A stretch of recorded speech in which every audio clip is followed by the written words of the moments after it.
listening to LA Talk Radio. Okay, you see it? Yes, thanks. Okay, we're starting. You're listening to Abracadabra, Create What You Speak, with iLan Azoulai, only on LA Talk Radio. Shalom. Welcome. Bruchim habaim. What's the first thing that I'd like to see open? That I'd like to see it available again?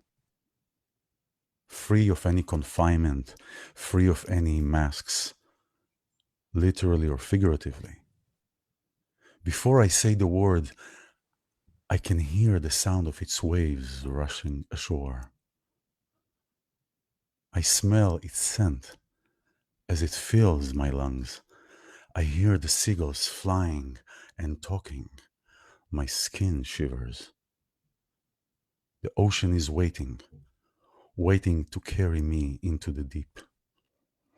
הריני מקבל על עצמי את מצוות עשה של ואהבת לרעך כמוך. I hereby accept to myself the due commandment to the utterance of love your friend, your neighbor, your partner, your gardener in the same way that you express love to yourself. And the focus is first on love to yourself, to ourselves. Welcome, I'm iLan Azoulai. Welcome to Abracadabra, Create What You Speak. Abracadabra in Aramaic is literally, I create as I speak. And we create what we speak every day. Whether we are aware of it or not, whether we acknowledge it or not, we are creating. And we are creating many times from the situations that we are in. But it's not the situations that dictate our choice. It is the place that we inhabit within ourselves that dictate the choice and the environment that we are creating. So wonderful to be with you today. I'm your host. I'm a spiritual mentor, a sound therapist for you who are ready to reclaim your power, to find this spark again, to remember that spark that defies all confinements, that takes you away, that takes you flying through everything that appears to be obstructing. But the only obstructing thing many times is us. For me, for example, I think a lot. So by doing things gets me out of my procrastination into things. And what a better time now that we are in this coronic situation. We're in this coronic situation where we are forced, so to speak, we are forced into a place of inside, of not going out, of finding the jewels that have been hiding all the time because we all the time pushed it away. Let's take another minute before we get to what we need to get to. Let's push it a little. Oh, I got to do this. Oh, I got to do that. I have one more thing to accomplish, one more thing to achieve. And we push it and we push it. Why? External stimulation. Everything stimulates. Everything stimulates. And now that we are here to look inside and nothing from the outside stimulates us, suddenly it's like it can be very scary if all that we believed is our might, what we can do, what the outside can give me, what I can get, instead of looking from the inside, because there is the well of joy, well of everything. And sometimes we get stuck in the ways in between. So we are in this time, in this Corona time, and many things come up. Many things come up as after the initial shock, of what is happening. We're starting to ask questions of what will happen when this will come to pass. And so it's interesting to see how these things are intertwined within our daily lives, how choices that we made prior to this confinement actually served us very nice. And so many times we do things and we know we have to do that, although we don't have a really logical explanation. It doesn't mean it's not logical. It just means that we may not have the tools to understand it yet. And then when we go through the experience, when we go through an experience of actually experiencing the contraction, experiencing this place that we are forced to be in, then we are experiencing that which we already decided upon. And then the experience is complete. And so, with that said, I would like to introduce my wonderful guest. She's here. It's fun. It's wonderful. We can be everywhere and we can see all the people. And so we have Miri Menkin. Hi, Thank you Miri. for having me. Oh, thanks for being here, Miri. Thank you. I'm excited. I'm looking that I got your message. Yeah, I did get your message. And Miri is, first of all, a mother. It is very important for me to say that. She is, first of all, a mother, like many of you, not us, because I'm not, a yogi and a graphic designer. And she has so much to share. And one of the decisions that I've heard from you is about your choice to do before the corona with your children. But first, hi, Mary, how are you? Thank you for being here. Thank you for having me. It's really nice to be here. This is a nice distraction from the corona. What did you call it? The coronic situation. It's definitely a nice change in my uneventful routine. So yeah, practically speaking, I'm good. Things are in order. Everyone's at their posts. Wonderful. Yeah. And everybody is, thank God, healthy and well. Yeah. Thank you. Thank God. Wonderful. So Mary, you're also here in LA. It's funny because we're having this conversation over this medium, but it's interesting because I feel it pushes us to understand people in a different way and to understand ourselves in different ways. And so tell us about your experience, your journey. Tell us about your with your family. I mean, you told me great things with your family, but tell me about you. So yeah, I kind of feel like I've done a big circle in being in LA right now because I'm originally from the Bay Area, originally San Francisco, and I was telling you yesterday that growing up, I really I felt like a minority. There were not maybe a couple other Jewish kids that I knew of, and it took time for me to realize I wanted to be in a community with many more Jewish people. So I went to college in Southern California. Loved that. School for me was very difficult. I just had a hard time concentrating. And that is where a big part of why I decided to homeschool my kids. So yeah, going to college was great because college was my choice. I realized then that I could just take classes on graphic design, which I loved. It was practical, it was creative. At the time, it was a very good way to combine art and business and be employed. And so after that, I went to New York and was so glad I went to New York and lived there 11 years and had a very challenging and satisfying life and career and discovered yoga. That's where you met your husband as well, right? That's where I met my husband, Miri Menkin, who would love to be on your show at some point. And he's would love to. doing a live Zoom talk right now, or else we would be together. Yes. He's Danny is a producer and a filmmaker, right?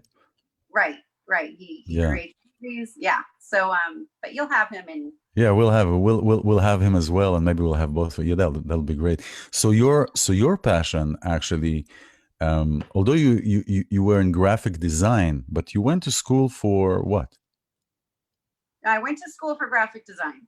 You went I to school for graphic design, and Yeah. so that was your passion, and was that something that you saw yourself doing? I mean, what changed away from that? Um, What took you away from that? what took me away from that? That's a great question. What took me away from that was, I think, finally admitting to myself that I wanted to get married. There was something about me that felt like I wanted to do everything on my own, very independent. And I started to, like, actually, I had a moment where I think I had friends, we discussed it, and we started to talk about how when you put things out to the universe, Hmm. then they'll come. That's right. So I had a really sweet and kind of comical moment with a friend of mine, Alice Corey, who I know from New York and my job for many years at L'Oreal in New York. We went into a supply closet and we prayed, and she said, "Do you want to pray with me?" And we prayed. And from that moment on, I started to kind of visualize what I want. She Hmm. gave me this great tip, and I just wrote, she gave me this advice: write as detailed as you possibly can on what you're looking for. And it applies, I believe, to anything. But at the time, I was happy with my career. I had a great social life. I found yoga. Um, but I wasn't at a point where I felt like I was meeting the right, I wasn't in a position where I was inviting the right kind of uh, Energy. energy to bring a Yeah. partner, romantic partner. Um, so I give credit to finding yoga, opening myself up to the universe, and like And to you, verbalizing what I'm looking for. Yeah. and And opening to you, you know. what? That's the opening to you. That's the universe. You know, in Judaism, uh, the person is considered to be the world, a replica of the world.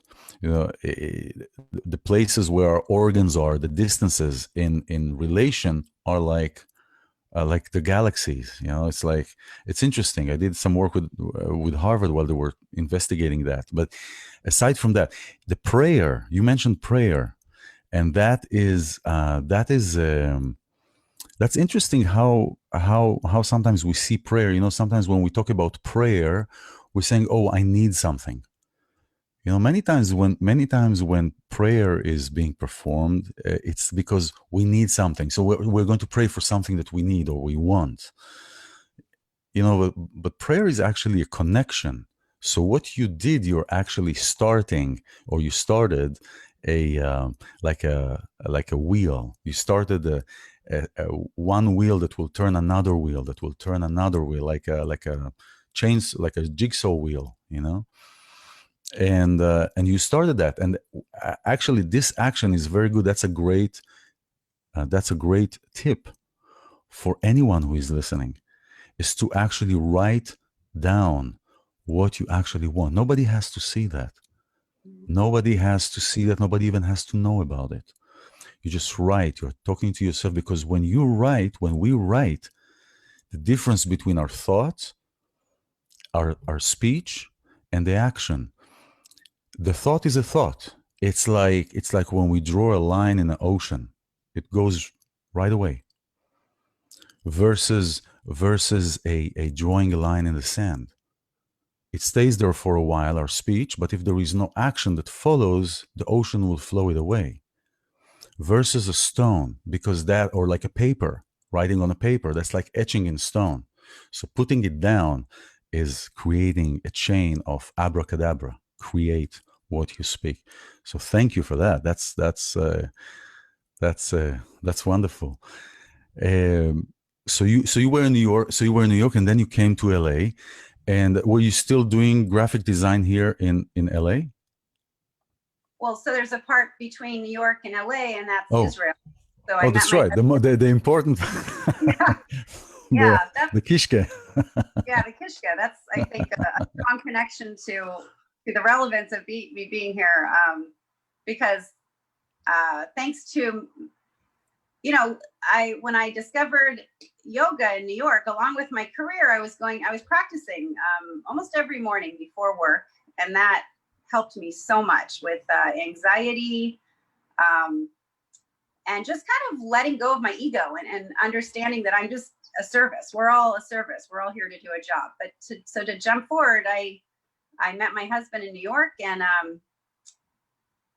oh, sorry, but so I discovered I wanted to. You're inviting me to share my story, so Absolutely, it's absolutely. it's very nice to do that. But yeah, when I was in New York, I realized how much I wanted to actually study deeper into yoga. So I went to India, Mysore, India, and there is when I then came to me that I want to go to Israel. I never had any interest. I don't have family, direct family in Israel. We never spoke about Israel. It wasn't, but I had, I don't know if the word's premonition, but I knew my next big trip would be, I want to be to Israel. So that's where the seed was planted. And then, I was still back to work, and my job was so supportive in letting me go for a month, came back to work and had, this. So here you are. So here you are. You were at that time. Did you have all? How many children did you have by the time you moved to Israel? So I had my children in Israel. So in New York, I was like single, working, and then met my husband Danny after living there for 9 years. And my husband and I lived together there. And then you were in Israel. So yeah, we moved to Israel after we got married. 3 days after we got married in New York, we went to Israel, and there is where we, then I was studying Hebrew, going to Ulpan. How long did that take you to study Hebrew? Oh, it's not sure. I everyone in Israel, wanted to practice their English. That's right. As I mentioned, everybody, I'm not the best student, so everybody will talk to you English. Yeah, that's right. Everyone, and I lived in Tel Aviv. I would have loved to live on a kibbutz with Israelis who didn't speak English well. I probably would have. My Hebrew would have been much better, but we wanted to be central. So. But so here you are you are in Israel. You disconnected from what you know. You are in a new place. Did you feel you are on your direction because you moved to Israel? Did you feel that's it? Now you so to speak hit the jackpot and you got what you've desired. So now technically, I'm just really putting it like so. Now you're in Israel.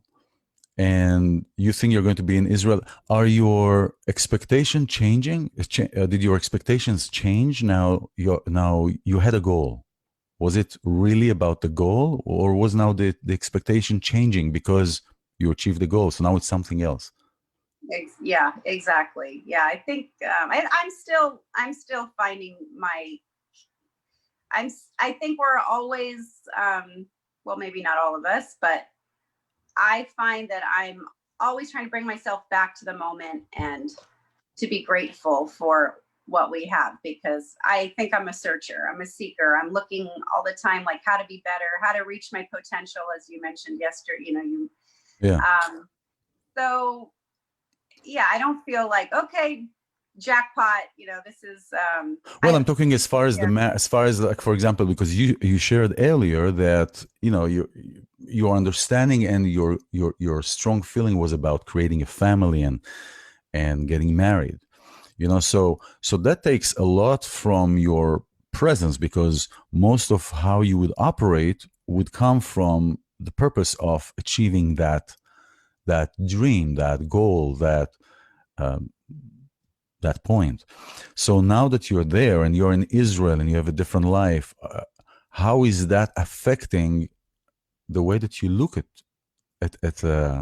yourself, at your journey, at how you're going to move forward? What's next? What was next in my day-to-day life? It was just to become more and more acclimated, and it was a challenge. I liked the challenge. It was definitely all new. It was a new beginning. So did you find that in the world, when you were in the graphic design, was there anything that hinted towards you being a woman in a certain world, your role as a woman? Did you have any clashes, any inconveniences, any things that pushed you maybe a little to question why you here, what is going on, those kind of things? Did you experience any of that? That's a good question. I think that being a woman in New York is a good place to be a woman, because there's a lot. I think there's a lot of women in New York, and well, for me, I felt like I was feeling empowered. I think I was becoming, like, growing into my own there. I think when I went to Israel, it was sort of like I had to build myself up again. Like, who am I? Was it more comfortable to do it in Israel or in New York?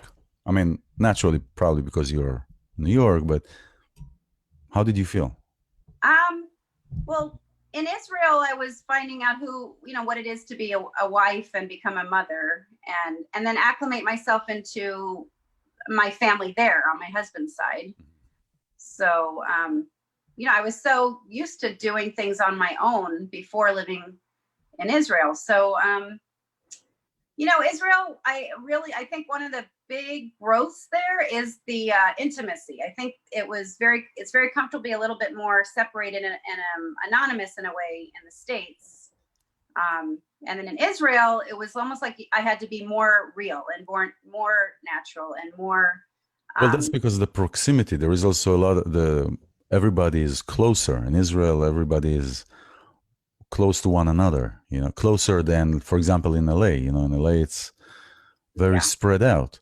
So there is no, I think it's close. I don't know if intimacy, I mean, you're saying that, and there is much closeness because of space, but there is also a lot of distancing. There's a lot of distancing. And this brings to this question that the distancing, I found that up until this coronic situation, we've been distancing ourselves quite naturally as we adapted to ourselves in our phones, in our tablets, not talking to people that we don't feel like talking. And now that we are forced into this, we crave that. Because in reality, we do need that. We do crave that. So it created like a whole different meaning of how we connect to people, how we connect people at work, in school, for example, right? So one of the things that you've mentioned is that the homeschooling is something rather new, but it started a little bit before the corona. It started at the beginning of the year. So you kind of had a little preparation, like a soft landing, so to speak. How do you feel? A little head start. Yeah, who knew? Who knew that Right. said, okay, good thing I started early. Who would know this would happen? So, yeah. So what prompted you to start homeschooling? Well, like I said, my husband and I both we weren't we don't have good memories of school. And then my daughter, as much as I loved the school she was going to, here she was complaining, not wanting to go. It was like for years, it was like a battle to get her out of bed, every day. And so at some point I listened to myself. I also did some parenting work. I've done parenting work since my daughter was a baby, because I guess I give credit to the yoga, to at least I listen to signs. I want my life to be not a power struggle. Yeah. So, it's a power struggle with my daughter. And so I stopped and I listened to her, and I said, okay, let's find another alternative. So how is this working?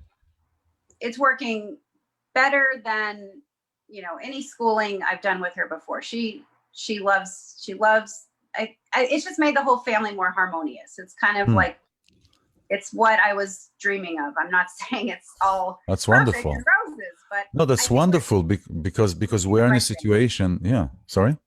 It's the right thing. We're happy with the decision.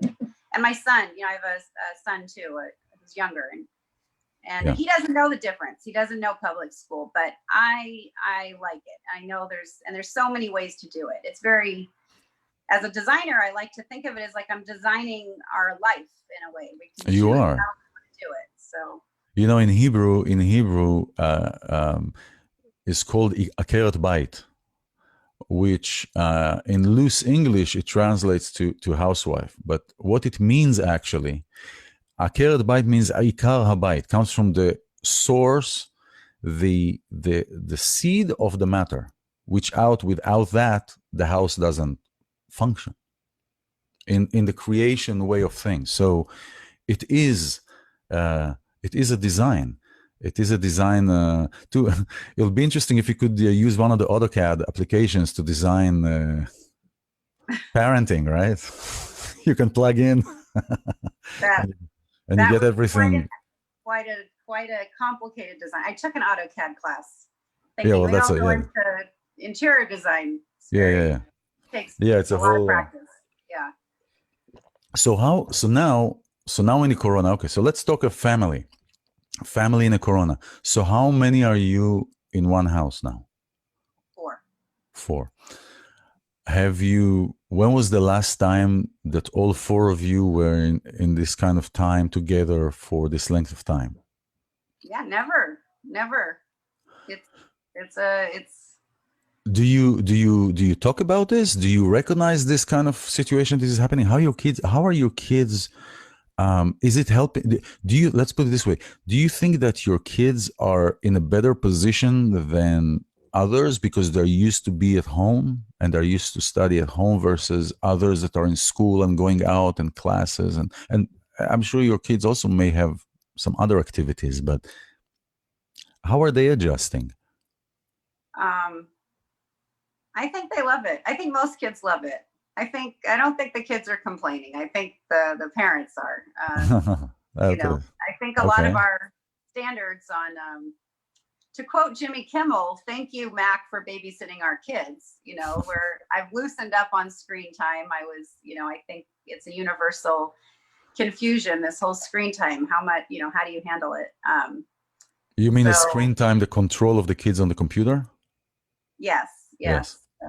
Games and, but it, so I started to, pay more attention. What are they looking at? Why are they so many hours on Minecraft? And my son, he's crazy about Minecraft. So I signed him up for an online Minecraft class. So I feel like, okay, at least he's getting sort of the structure of a class, even though he's not, even though it's still Minecraft and he's with other kids and there's some socializing. Mm-hmm. And my daughter, she's talking to her cousin in Israel almost every morning playing Roblox. So she's getting her Hebrew, because that's also very important to our family that they get their Hebrew. So, they have a Hebrew also class now on Zoom, and all in the classes they've been in have gone to Zoom. So we're quite busy actually Monday through Friday.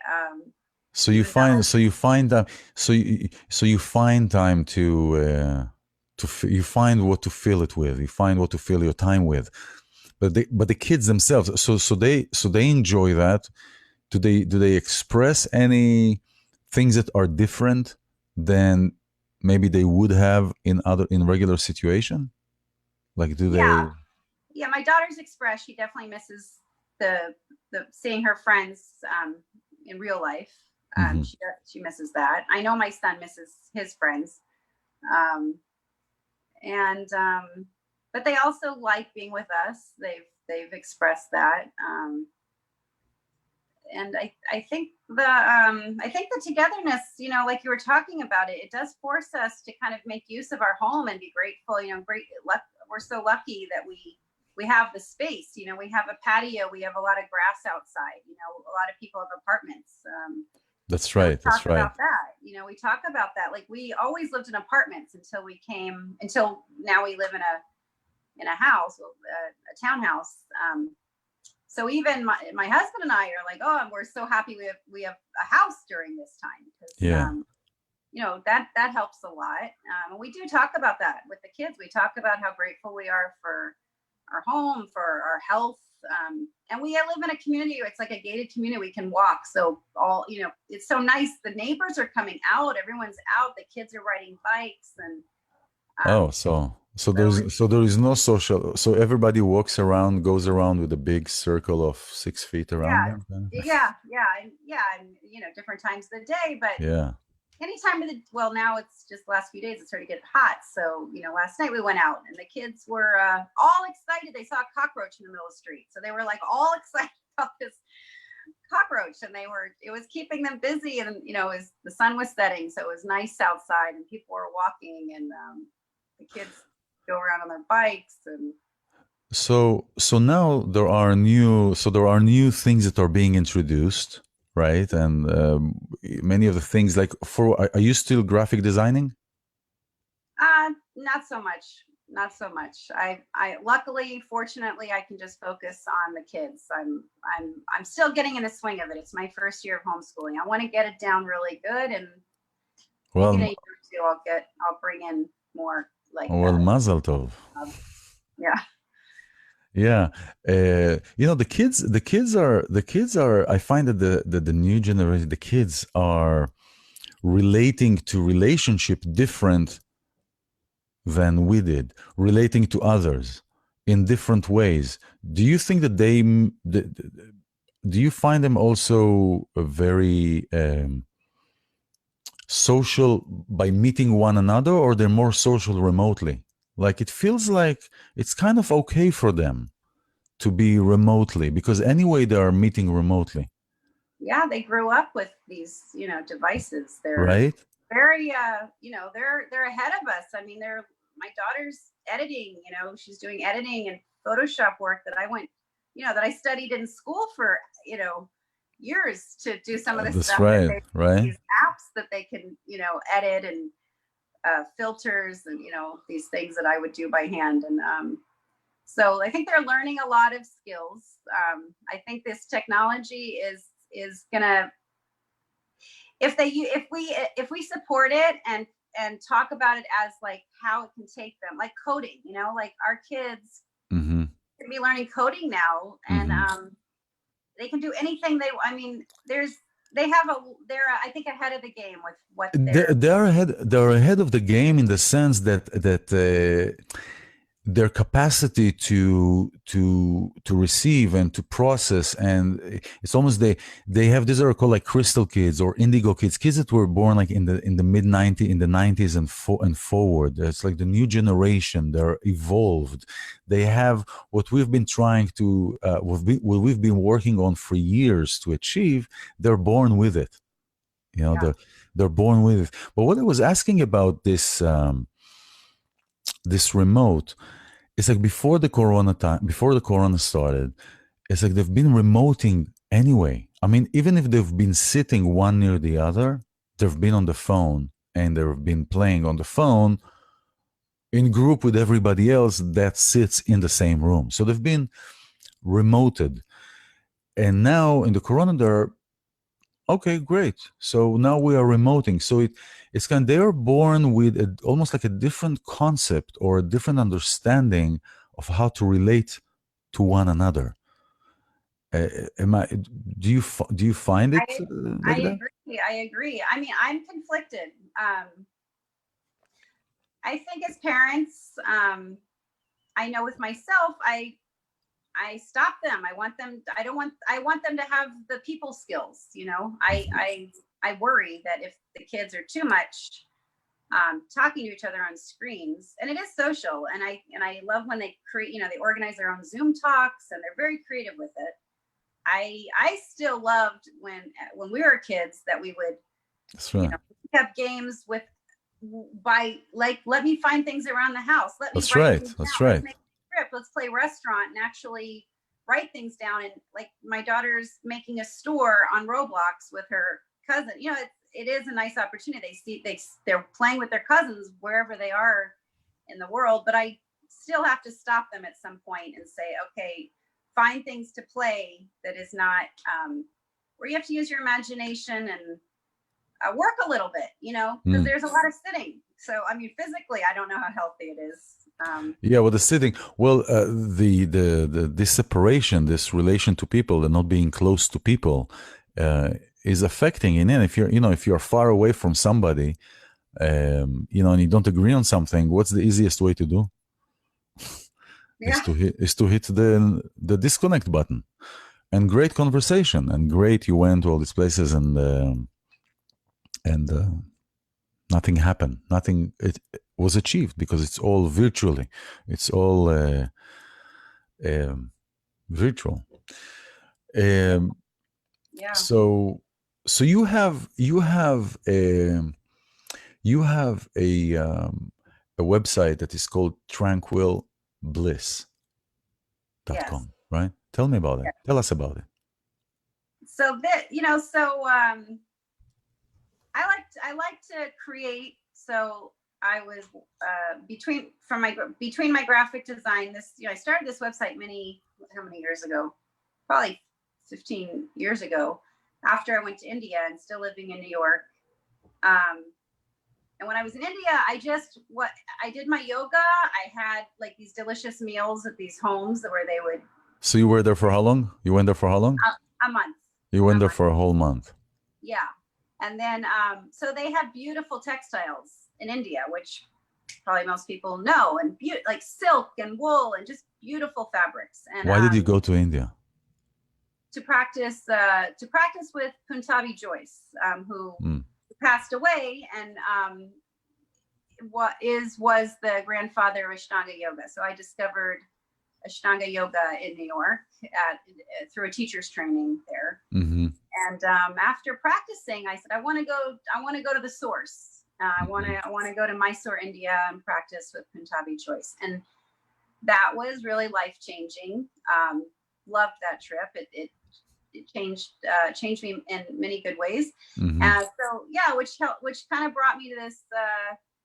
I was getting clothes made. You could bring in a suit. You could bring anything, and they could duplicate anything. Like just as beautiful as any designer, any high top designer. So then one of the Roshankar Emporium was this one textile store that I spent quite a bit of time with, and I'd come and look at the fabrics, and he and his wife would give me a chai, and so he suggested, how about I have an eye pillow here. This is from silk from India. Uh-huh. And I was having duvet covers made and tablecloths. That's cool. Yeah, and so I think it was his suggestion, how about some eye pillows? Because he knew I was into yoga. A lot of the yogis went to the Yes. yoga. Yeah. So I had a bunch of these made, and then I ordered more. I was selling them just kind of for fun. I would set up my little apartment in New York as a store and have chai. I came back from India. When you want to keep those things when you travel, you incorporate it into your life. So I started with selling these eye pillows, and now I make these toners, which are just really good for your skin and refreshes you. So what's in the toner? What for example, what do you have in that? So this is pH 5.5 water. Our skin is between pH 5 and 6. So when the water's the same pH, it's very hydrating and softening for your skin. So I have this water. And then I infuse it with essential oils. So this one's that's like wonderful. Oh, wonderful. Yeah. So it's like a hobby. The more time I would put into it, probably the more successful it would be. But you put it out here for people to enjoy, and it's time like this. It's more important to use something that is natural, that is coming from the source, and not something that is chemical, because we see what engineered things can and are doing and are causing. So you are so you are a family. You take care of the family. You take care of the house, and your husband is working and is what? He's a filmmaker. Yeah, he's the filmmaker, and he does documentaries usually, right? Yes, but he's on to features. He's on to features now. He left document. He's writing features, and he wants to be, he has a real great Jewish niche, like Jewish film festivals, Jewish or Israeli film festivals, and he wants to add or move more into being just a filmmaker, not like a Israeli Jewish. Yes. So throughout the time, but he was doing documentaries, and documentaries, we know, I know some people, is really a lot of work. Why? Because you're just waiting for things to happen. It's not something that you orchestrate. You have a timetable, you have a schedule, you have a budget, boom, boom, boom. You do what you need to do. This can take a long time. I know I'm still working on this take a long time. So, so, and then you find yourself.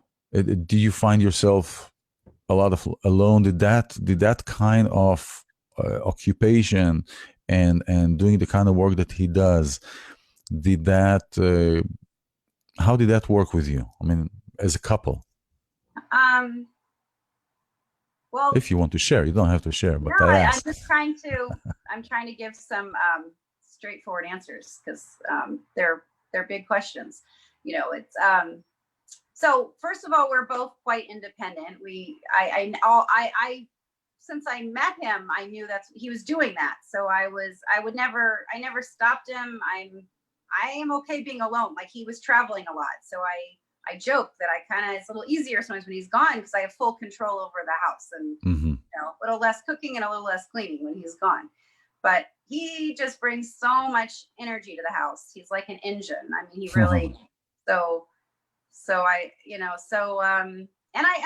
I tried to help him. I thought that working with him and helping him kind of book screenings or help him with website, I thought that would be a great mixture in, taking care of the kids. And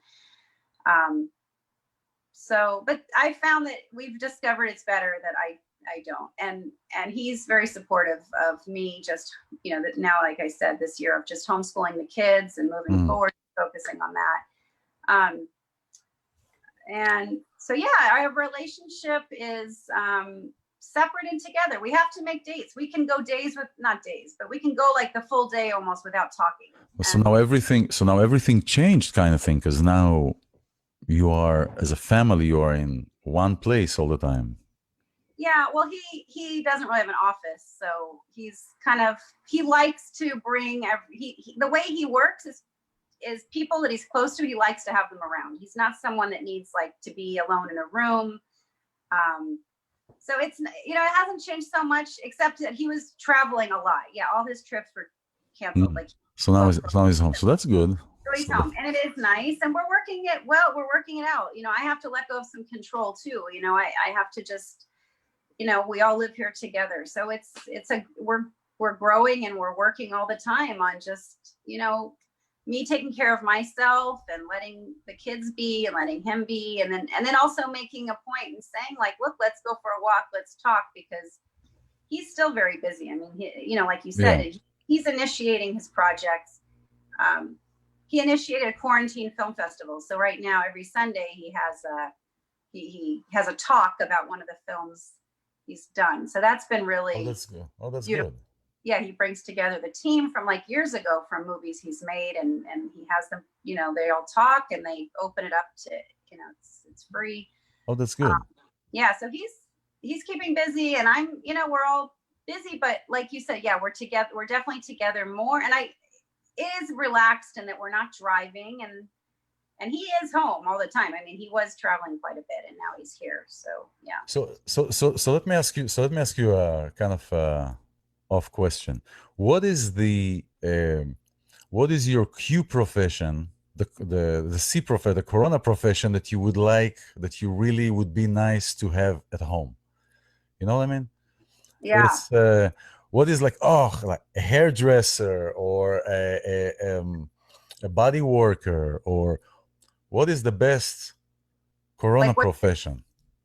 To be what I would want to be, or no, like now in as a family that you are in the house, to have somebody of the family members. What is the best profession that family member could be that is very helpful during this Corona time? Oh, to have what kind of professional we would want to have in the house? During the Corona time. Is there a specific what would you like to have? What is so urgent and you would like to have in the house? I would love someone to stand by my side and teach me how to garden, because I attempted to make a little garden.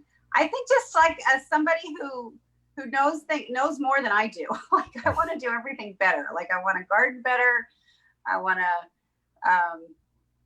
we still have our housekeeper coming, which really helps. And when she comes once a week, I just concentrate on cooking, and I just feel like everything it's just like a beautiful day. So like having somebody like just sort of another pair of hands,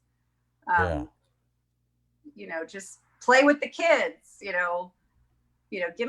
teach me the tricks. Why is my Swiss chard not growing, but the radishes are, I don't, these questions. Yeah. I like doing lots of things. So I don't mind doing all this stuff. It's just nice sometimes when you don't know how to fix something or make something work better, Yeah. So as a mother, and before the corona started, you were probably involved, or other mothers and other family members that are handling their house and handling their how things are moving. Um, is there something that you would like to see? Like, what do you think will stay the same? Like, we are now in a time where we are forced to be at home, quote unquote, but then it becomes comfortable. So many things will become comfortable. Like when people realize that they can do work from home, and when people realize that they don't need to go shopping very often, they don't need to drive the car to that meeting, or they don't need to go here, or there are classes that will be online. How much from that do you think will remain? Like, will people give away the comfort? I think so. I think that overall we want to support each other's businesses. I hope that we'll stay in touch with. I like these opportunities of Zooming with groups where you can't drive. Like I joined my mother's Chabad Torah and Tea group the other day, and that was so nice just to be part of, her group. How did you do the Seder? We did Zoom with some friends. We had our own little Seder. Oh, nice. Yeah, it was funny though, because half of it, it's like technical difficulties, like trying to get the angle right, and they dropped off, and so it was a little distracting, but it was also really beautiful because you see that everybody wants that connection. So you need the human connection. Yes, absolutely. We'll go back. I think it's important to make a point to see people. I thought with this quiet time, and in general, it's a quiet time, that I would be catching up with all these, people in my lives that I really miss. And I just always found myself too busy, like we all are running and busy to be in touch. And I enjoy this quiet. It's amazing how much I think we busy ourselves, that it's like, I feel like every week there's still so much to do at home, and there's still this like decompressing, I feel like, from the world. So it's even now I feel like after it's been a month or so of being home, that I want to reach out more and connect more with friends, because it's nice to have that quiet and that kind of like introverted, you kind of need to be very social when you're going out into the world, even when you don't realize it. Well, yeah, and it can be scary. For some people, it can be scary to be socializing in a close proximity. So this also helps people to come together in a different way. We're creating a different meaning of this medium of connection. Thank you so much, Miri, for joining and for sharing your experience. It is lovely to have you. No, it's already done. It's already gone. That flew by. I was nervous. Like, how am I gonna that's okay. An hour. Thank you. That's okay. No, thank you. I have to tell you that every time I start a program, I have butterflies from all kinds and shapes are flying. It always happens. It never stops. When that button is being pushed and we start, everything dissipates, everything goes away. And so I realize that many times our thought is what's keeping us, keeps things maybe scarier than what they really are. Yes. Well, it's a wonderful show you're doing. And well, thank God, and thank you. Thank you. Yeah. It's Yeah. for everyone, and thank you for being here and for sharing. My pleasure. Miri Menkin, thank you, and for you, for all of us, for all of you, thank you for being here. Remember that flame that is not gone. It's still there, and so just sometimes to do something that just to get our body movement going, to get something going, to move from that place, and then things will start working in a circle again. Thank you. Have a wonderful week, and I'll see you next week and soon. Bye, later. Okay. You're listening to Abracadabra, Create What You Speak with iLan Azoulai, only on LA Talk Radio.